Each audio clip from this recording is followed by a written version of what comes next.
right, big story. Obviously, you're stepping out the door, giving you the first alert to the black ice and slick spots, but improvements today. And as we look ahead to that next big change, anything that's left will erase basically tomorrow. Let's go ahead and give you the first alert. That rain chance on Wednesday going to lead to widespread showers and a few downpours. The best part about this forecast as we look ahead, anything that doesn't unfreeze right away will either melt today or melt overnight, or if it's still around Robinson County, I'm talking to you, the rain will wash it out as we go throughout the day tomorrow. So notice we'll go giving you the first alert. Showers work in for the morning. Those showers going to be light in nature for the morning commute, but enough to annoy you. And make sure you have the umbrella, the rain gear. I think a lot of schools probably going to be back heading to school tomorrow. And with that, you're talking about a wet bus stop and even a wet afternoon ride home for the kids. Notice a couple of embedded downpours. I think the evening commute showers are still around, and this is just a gross and gloomy Wednesday, but we need it. We need another good soaking of rain.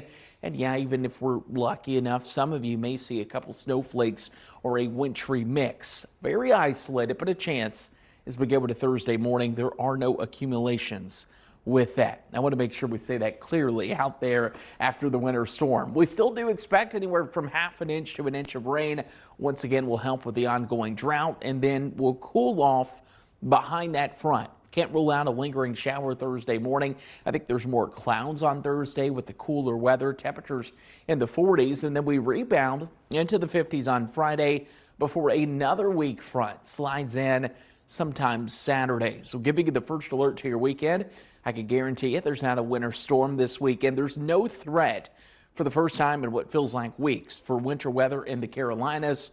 We're in the 40s. We're cooler. It's jacket weather, but at least there's sunshine Saturday and Sunday. Right now, you're stepping out the door. It's 20, so that's what it feels like. 23 in Florence, I-95 back into full speed, and most of those main roads are, but it's secondary roads that are going to be the issue for the first couple of hours this morning. It's why we're still keeping a very close eye and declaring that first alert weather day for inland areas. We'll be able to drop that by the afternoon with temperatures right around 50.